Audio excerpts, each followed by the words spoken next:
All right, let's go ahead and jump into our next section. Today we're going to be talking about section 12.2, which is quadrilaterals. Quadrilaterals. See, I can't even say it. Quadrilaterals. They're basically shapes that have four sides. Okay? So a parallelogram, this is kind of like the most generic, I guess, of all the quadrilaterals we have. It basically is just something that has opposite sides parallel. So you have a parallelogram kind of listed right here where you've got your general shape. In this case, it's kind of like tilted on its side just a little bit. But in general, you can actually think of rectangles and squares also as parallelograms. It's just a rectangle is a type of parallelogram, and just like a square is a type of rectangle. So we'll go through a whole bunch of these. I've got all the notes listed here. You can actually take a look at them. I think I did make a mistake a little bit down below. You'll see it. The area of parallelograms is listed as area equals base times height, and the perimeter is just going to be twice the length of the, so like if you look at this A right here, see how there's one right here, there's kind of like another one on the opposite side. So I multiply that by 2, and then I add that to twice whatever the B is. So that way it's basically A plus B plus B, and that gives me the whole perimeter. The area is kind of listed. There's a kind of breakdown here, but it's just the base times the height. So a rectangle, I mentioned it's a type of parallelogram. We've got a base and a height. So it's pretty much the area is exactly the same. It's the base times the height, and the perimeter is exactly the same as what it was up above. Twice the base plus twice the height. So I got a base here and a base here, a height here and a height here, and bingo bango, you're done. The square, if you look at it, square has the same base across the board. It's exactly the same on every single side. So the area of this would just be whatever one of those bases is squared. And then the perimeter is just 4 times each of these, or 4 total, I guess. 4 times B, or B plus B plus B plus B, which is just 4 times that base. This is where I made the mistake.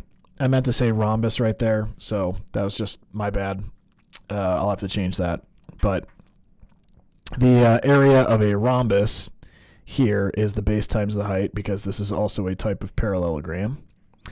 And then the perimeter is the same thing as the perimeter we had up above for the square, because the length is exactly the same. The only difference between the square and the rhombus is that the rhombus is kind of like slanted on its side, right?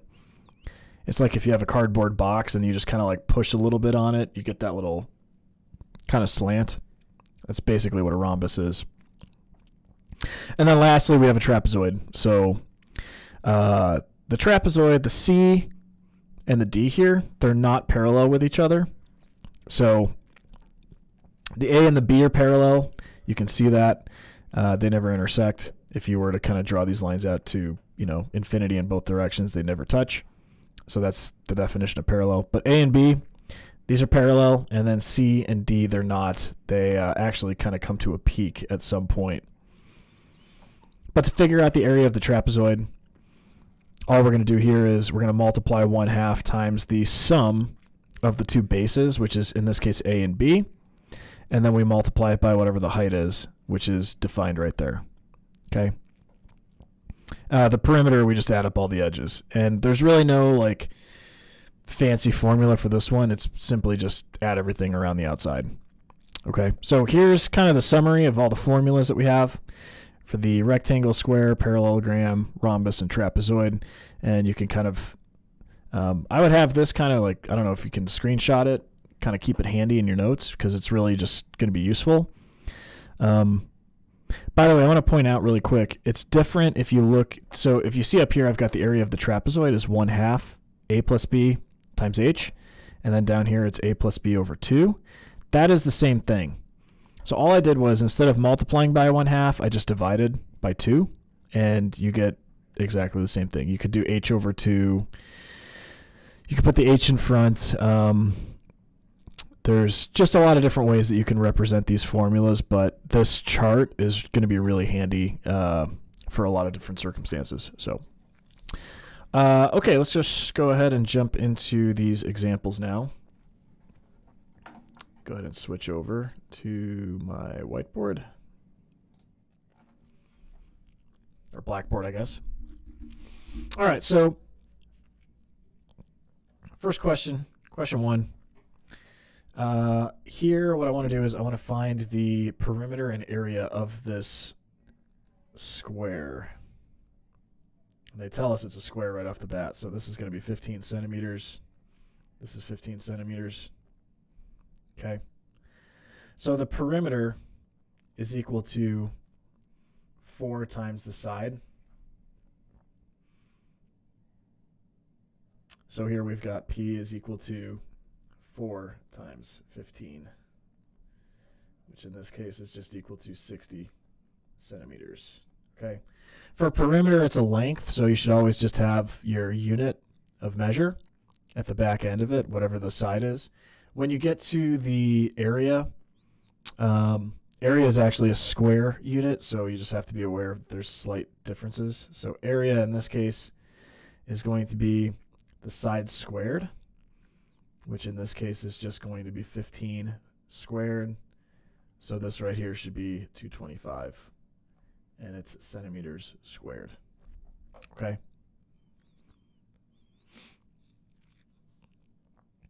All right, let's go ahead and do a rhombus, and I'm just going to be honest, I'm absolutely terrible at drawing these things. So let me try this. Yeah, see, I can't even do it right. Let's do this. That, and that's supposed to be connected. Okay. Not a very good drawer. So it's basically a slanted square. Here, this is my 8.0 centimeters. And I've got this dotted line here. And they tell me that the height is 6.0 centimeters. And this over here is 8 centimeters. So it looks like this is a rhombus, actually. It's supposed to be equal across the board. Man, my picture is so bad. It's like embarrassing kind of looking at it. Okay, the perimeter of a rhombus is just, we add up all the edges, right? So in this case, it's 4 times s. It's the same thing as what we have for the square for the perimeter. So 4 times the 8 centimeters, which in this case is 32 centimeters. And then we have the area. The area is equal to the base times the height. So the height is actually given to us as the 6 right here. And the base is just the base of the rhombus, which in this case is 8. So here we've got 6 times 8, which is equal to 48. And since it's an area, it's going to be 48 centimeters squared. Gosh, that picture's so bad. All right. Let's try another one. Hopefully I won't flub this one up. Hopefully it'll be nice and good. All right, so this is a trapezoid.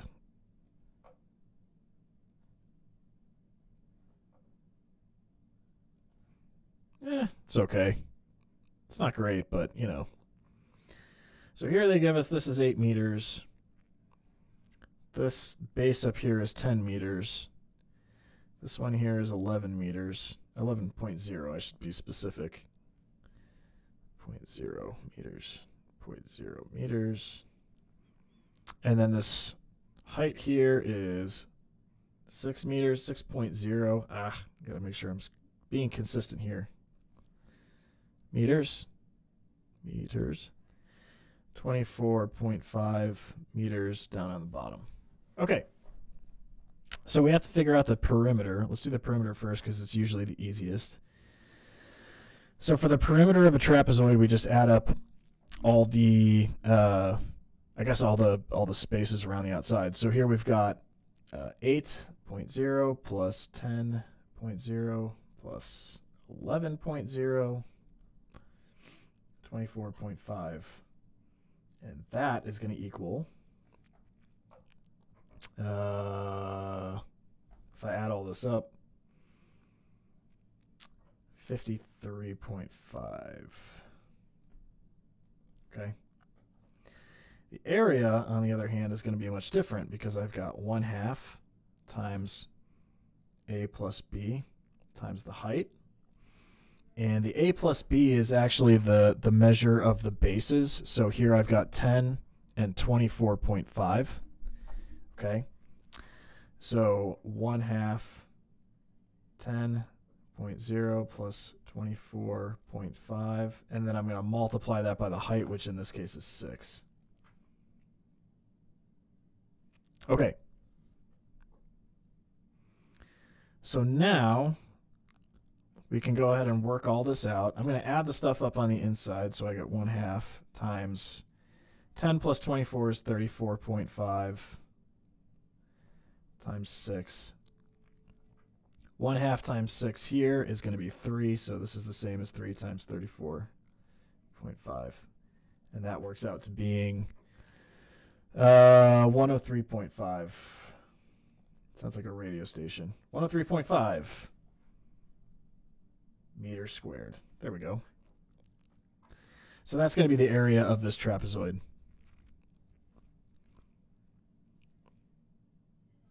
All right, let's go ahead and do another one. So this next one, actually, this is question number 10. I've got this. Let's see if I can do this correctly. Not bad. Cut that off. All right. So I've got this. This is actually a trapezoid, even though it's squared off. So basically the definition of a trapezoid is that two of the edges right there, two are parallel and the other two are not. So this is just a kind of variation of a trapezoid. So what we have is this is going to be 6.91 meters. This up top is going to be 13.5 meters. This is going to be 8.01 meters. And then down below at the bottom, 17.5 meters. Now, the important thing to recognize is that they give us the height, which is 6.91. But I want to point out really quick that that is the same as that height right there. Okay? So if you see something and that you're like, oh, I don't know what the other base is or what that other height is right there. So, like, for example, when you're finding the perimeter, you'll notice that they didn't give that to you, but that's the important thing that you just have to recognize. So the perimeter is going to be 8.01 plus 13.5 plus 6.91. That's that missing one. And then the 17.5.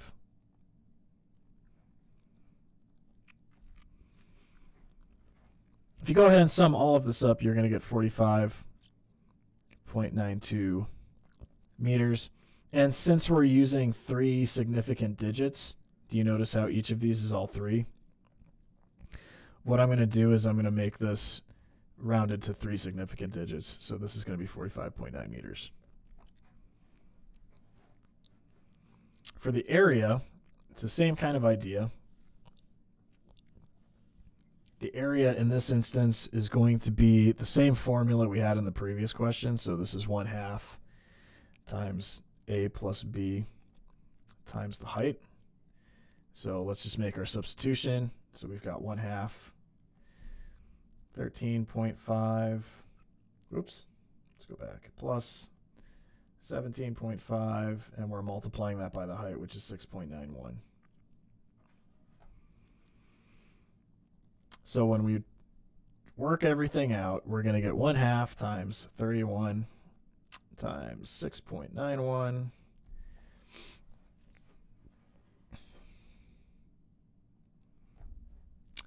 And this whole thing, when you multiply this all out, you are going to get 107.1 meters squared. But again, since it's 3 significant digits, I'm going to convert this into 107 meters squared.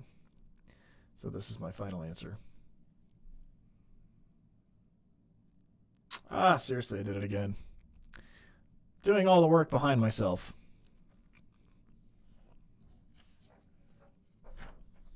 All right.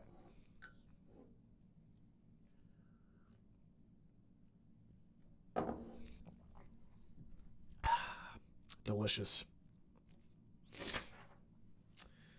All right, where are we at now? Ah, yes. Some word problems. These ones are always my favorite. Most of these word problems are pretty straightforward, actually, and I'm going to write this whole thing out so you can read it. But this is actually question 19 in the textbook. So what this says is a rectangular, if I can write nicely, rectangular metal duct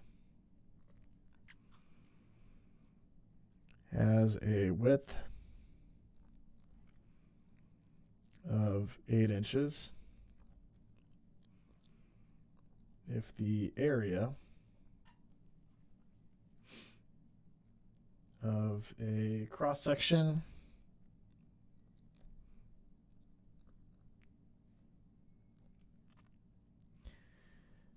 is 128 inches squared. What is the height? And then lastly, what is the perimeter? What is the perimeter of the cross section?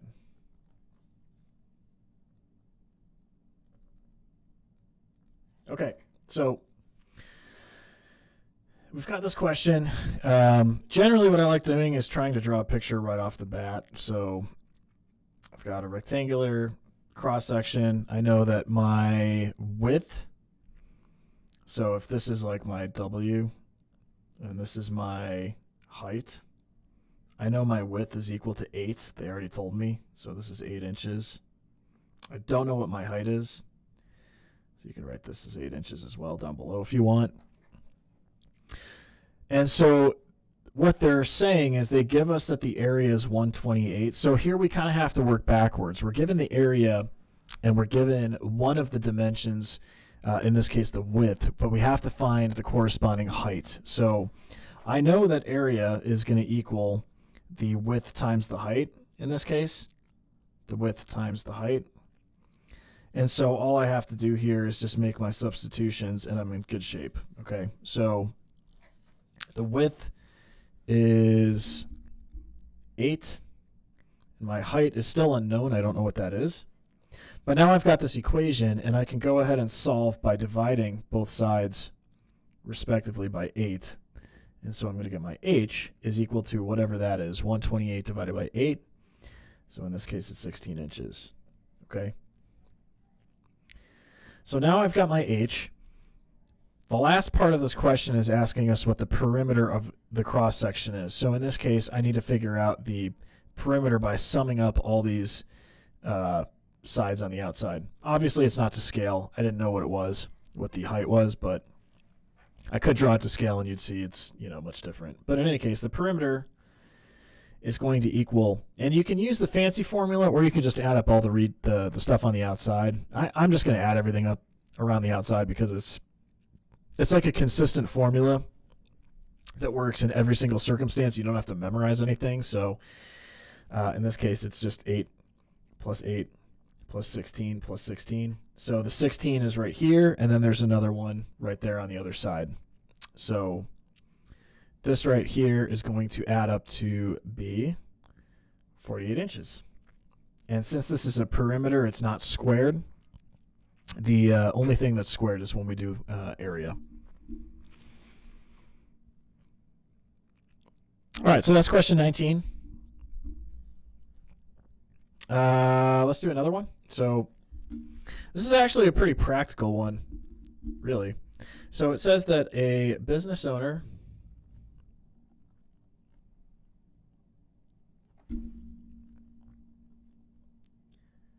plans to build a storage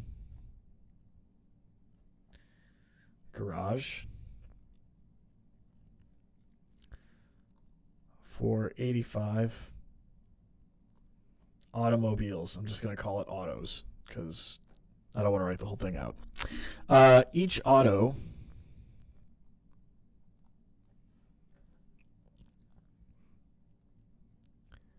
needs a space of 15 feet. Looks like they give us 0.0. This is for the significant digits at the tail end of this question, I'm guessing. By 10.0 feet. Okay. So part A is asking us this question. Find the floor area of the garage. Okay. Find the floor area.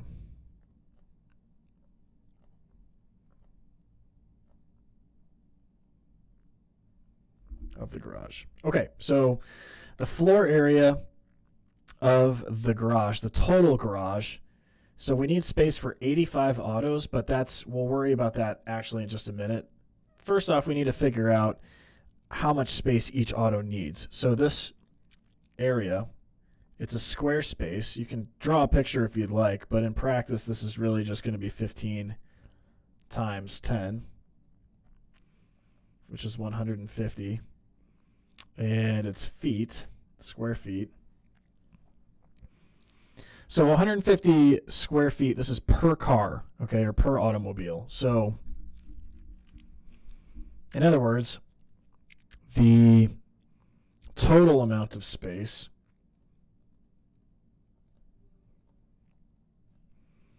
is going to be the square footage for each car, and then we multiply that by however many cars we have. So in this case, it's just 150 times 85. So this is going to be a total of 12,750 feet squared. Okay.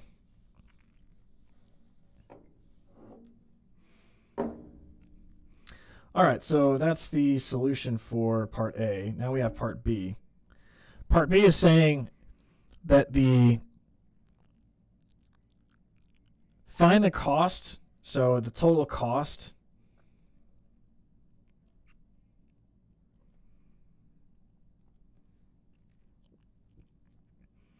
if it's $14 per square foot.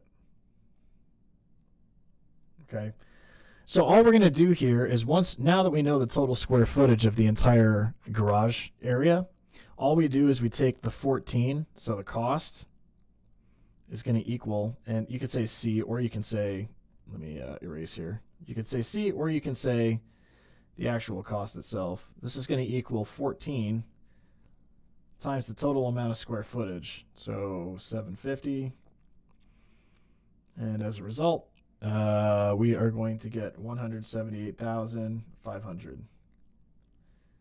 So that's generally how much it's going to cost to build a facility that's going to be able to house 85 vehicles. It's not bad, actually. It's pretty reasonable.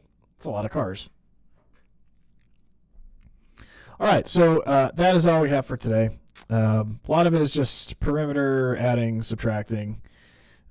Mostly adding, I guess, if you're doing perimeter. And then multiplication just with the determining the area of these various shapes that we've looked at today. So if you have any questions, let me know. But that is all I have for today.